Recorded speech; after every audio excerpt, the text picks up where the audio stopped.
Hello नमस्कार साथियों, आपका स्वागत है द सुमित एकेडमी चैनल पर। आज हमारी दूसरी क्लास है। पहली क्लास में हम लोगों ने साइंस क्या है और साइंस का विभाजन पढ़ा था, ठीक है। और जैसा कि साइंस तीन प्रकार की, भौतिक, रसायन और जीव विज्ञान हो जाएगा, तो हम रसायन विज्ञान पढ़ रहे थे, ठीक है। तो आज ये हमारी दूसरी क्लास है, रसायन विज्ञान।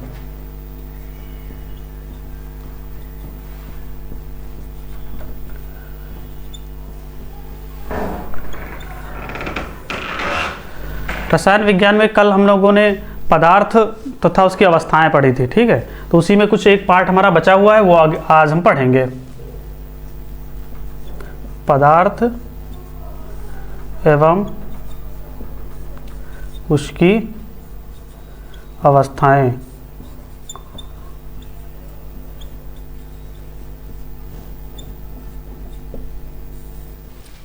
जैसा कि कल हमने पढ़ा था, पदार्थ की मतलब संरचना के आधार पे पदार्थ जो होता है वो दो प्रकार का से होता है, ठीक है। पहला कौन होता है? भौतिक,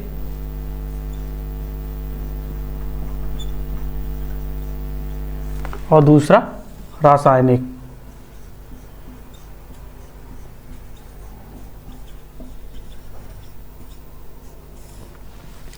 भौतिक में हमने कल क्या पढ़ा था? तो भौतिक हमने पढ़ा था ठोस, द्रव, गैस। ठोस, द्रव, गैस। और रासायनिक में हम पढ़ते हैं शुद्ध, अशुद्ध, शुद्ध और अशुद्ध।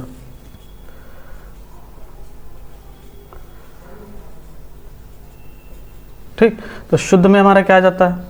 तत्व और यौगिक।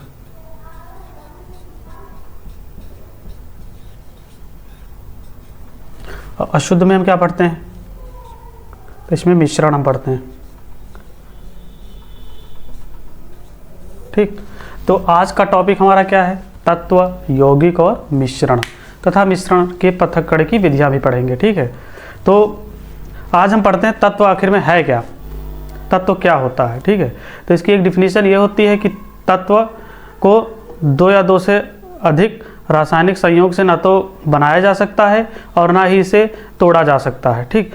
मतलब एक लैंग्वेज में हम ये कह सकते हैं कि तत्व जो होता है वो स्वतंत्र अवस्था में पाया जाता है। इसका सबसे बेस्ट एग्जांपल हमारा लोहा हो जाएगा, ठीक। लोहा जो है प्रकृति में स्वतंत्र अवस्था में पाया जाता है। तो आज का टॉपिक क्या है हम पहले देख लेते हैं।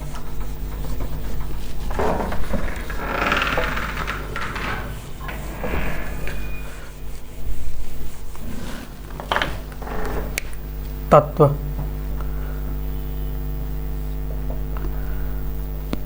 इसका एग्जाम्पल अभी हमने क्या बताया है? लोहा। दूसरा ऑक्सीजन हो जाएगा हमारा,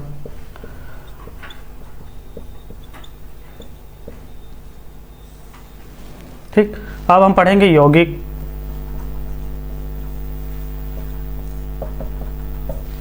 यौगिक क्या होता है, ठीक।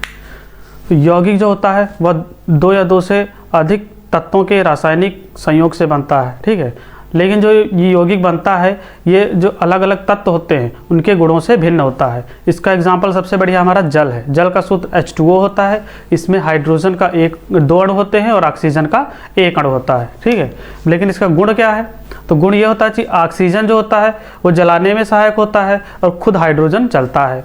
लेकिन जब ये एक यौगिक बनाते हैं जल, और जल हम लोग जानते ही हैं कि जल ये क्या करता है? जल जो है आग को बुझाता है, ठीक है। तो इसका एग्जांपल सबसे बढ़िया यही है हमारा, जल हो गया। इसका सूत्र क्या होता है? H2O, ठीक। इसमें हाइड्रोजन के दो अणु हैं और ऑक्सीजन का एक, ठीक। अगला हमारा टॉपिक है मिश्रण। मिश्रण,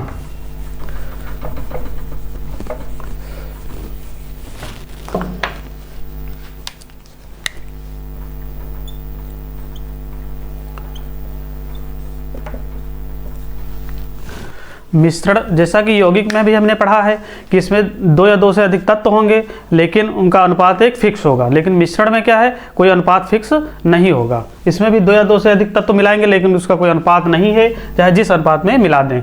इसका एग्जाम्पल सबसे बढ़िया क्या है, बालू रेत का मिश्रण, बालू और पानी का मिश्रण।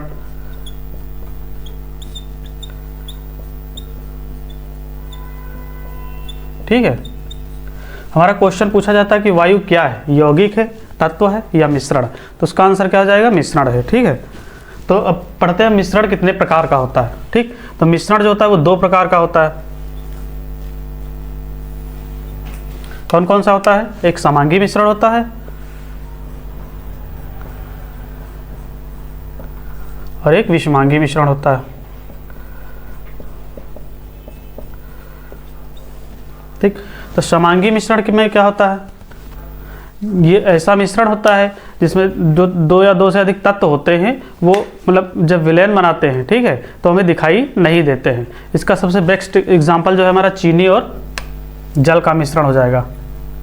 इसका एग्जांपल कौन सा हो जाएगा, चीनी जल का मिश्रण।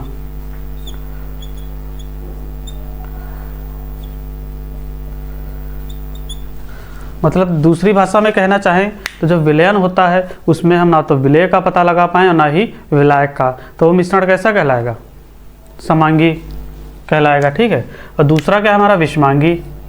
इसमें क्या होता है, जो 2 या 2 से अधिक तत्वों का जो मिश्रण होता है उसको हम मतलब मिश्रण को हम उनके तत्वों को अलग अलग करके वापस देख सकें कि उसमें कौन कौन से तत्व मिले हुए हैं। इसका सबसे बेस्ट एग्जाम्पल हो जाएगा हमारा चीनी और नमक का मिश्रण, चीनी और नमक का मिश्रण। जैसा कि आप लोगों ने घर में प्रैक्टिकल किया होगा कि चीनी के दाने जो छोटे छोटे होते हैं, नमक पिसा हुआ होता है, तो इसके मिश्रण को हम जो अलग करना चाहें तो अलग करके देख सकते हैं। ठीक है, तो हम पढ़ते हैं मिश्रण, ये टॉपिक हो गया। अगला टॉपिक हमारा है मिश्रण के पृथक्करण की विधियाँ। ठीक है, तो सबसे पहले हम ये पढ़ेंगे कि मिश्रण को पृथक करने की आवश्यकता क्यों पड़ी। ठीक है, इसके फायदे क्या हैं ये हम समझेंगे सबसे पहले।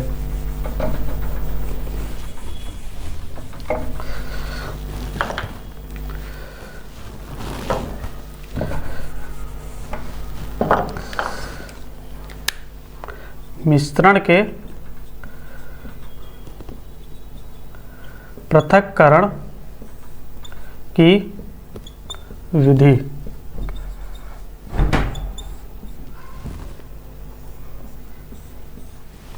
तो मिश्रण को पृथक करने से क्या फ़ायदा है, तो सबसे बढ़िया फ़ायदा ये है कि जब मिश्रण को पृथक करेंगे तो शुद्ध पदार्थ अलग हो जाएंगे और अशुद्ध पदार्थ अलग हो जाएंगे। ठीक, और दूसरा क्या है, इसमें अनावश्यक जो पदार्थ होंगे उनको हम अलग कर देंगे। ठीक, तीसरा क्या हो जाएगा, जो उपयोगी हमारे लिए पदार्थ होंगे वो भी हमारे पास मिल जाएंगे, प्राप्त हो जाएंगे। ठीक, तो मिश्रण के पृथक्करण की विधियाँ कौन कौन सी हैं आज ये हम लोग पढ़ेंगे। सबसे पहली विधि है बीनना, दूसरा चालना, तीसरा फटकना, चौथा ओशाना,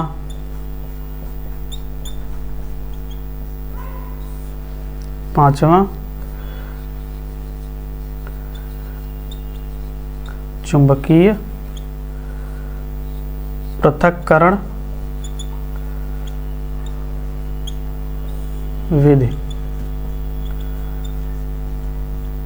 ठीक है, छठा कौन सा है हमारा,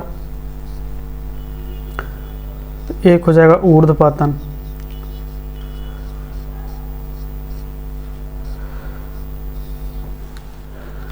फिर अगली विधि कौन सी है हमारी,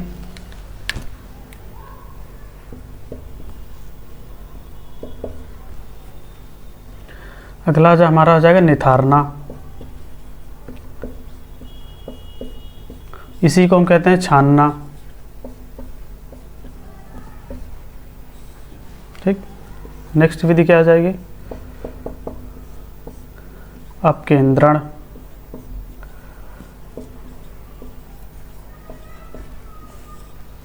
अगला वाष्पीकरण,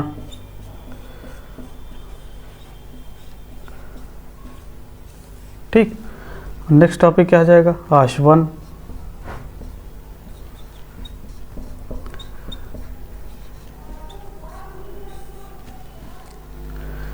अगला क्या हो जाएगा, प्रभाजी आशवन,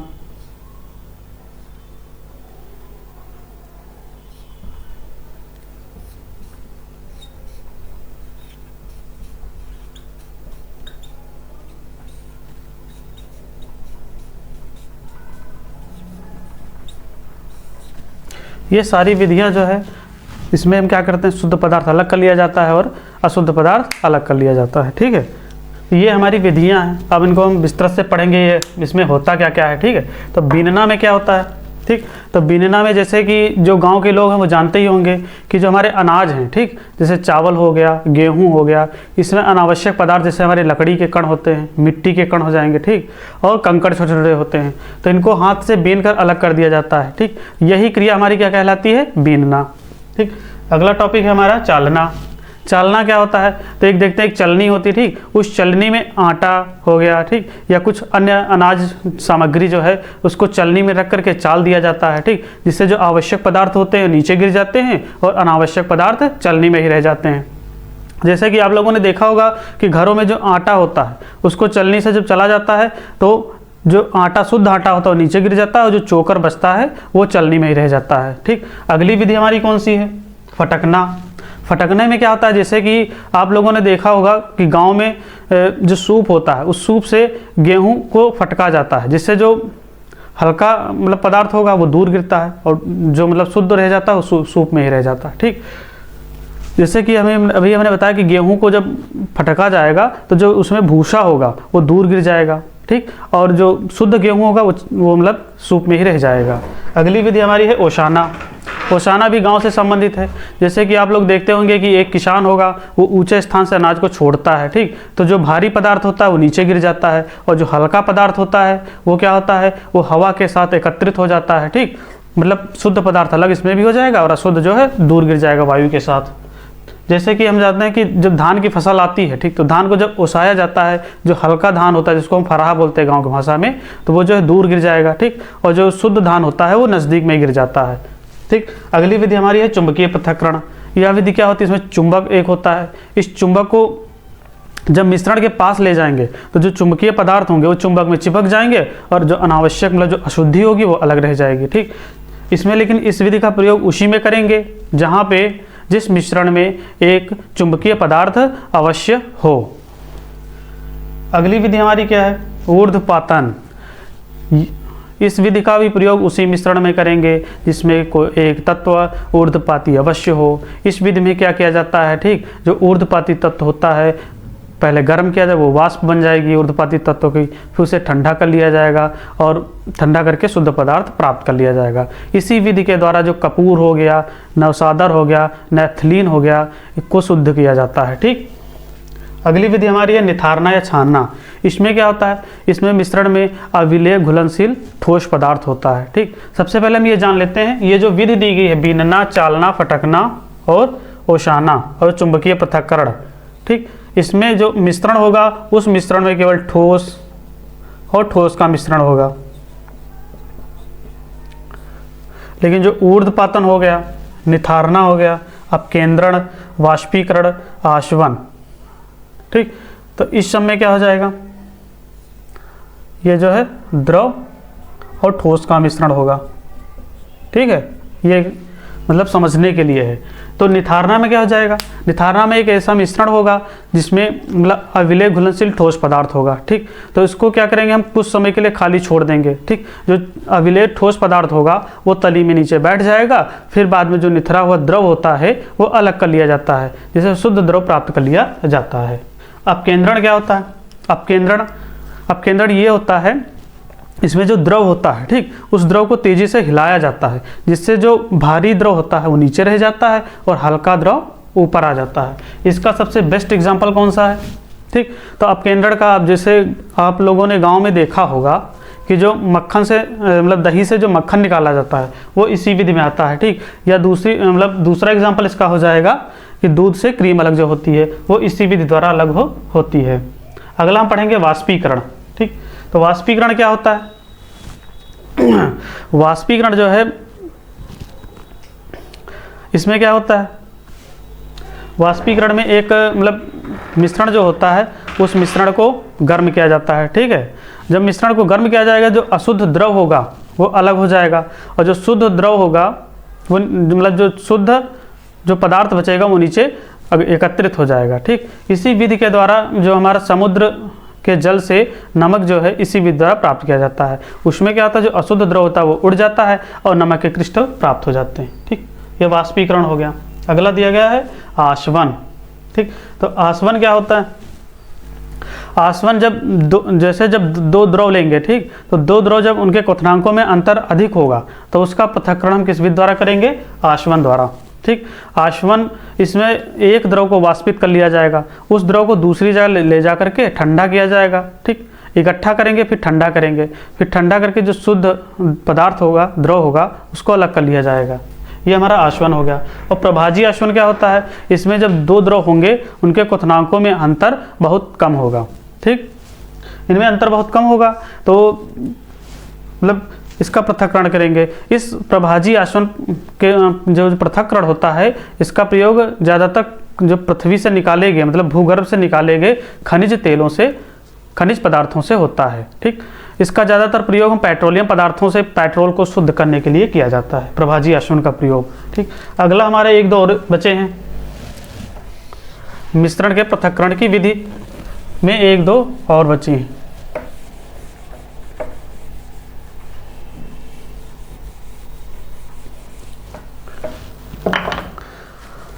अभी हमारी एक विधि बची है क्रिस्टलीकरण।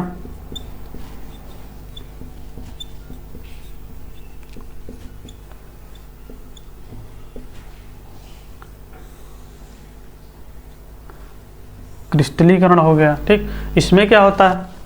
तो क्रिस्टलीकरण में इसमें भी मिश्रण में मतलब जो अशुद्धि होती है उसको गर्म किया जाता है, ठीक। फिर गर्म करके फनल की सहायता से छान लिया जाता है, फिर छने हुए द्रव से जो शुद्ध पदार्थ के जो क्रिस्टल होते हैं वो अलग हो जाते हैं। इसके एग्जाम्पल जो है फिटकरी के जो क्रिस्टल प्राप्त किए जाते हैं वो इसी विधि द्वारा प्राप्त किया जाता है, मतलब शुद्ध किया जाता है, ठीक है। क्रिस्टलीकरण हो गया। और क्या है?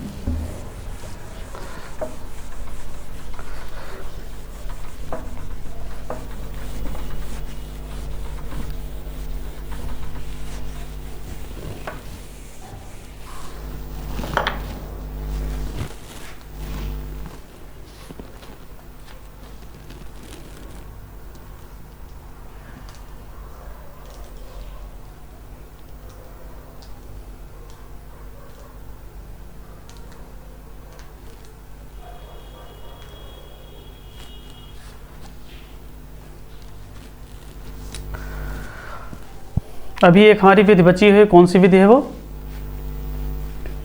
निस्पंदन।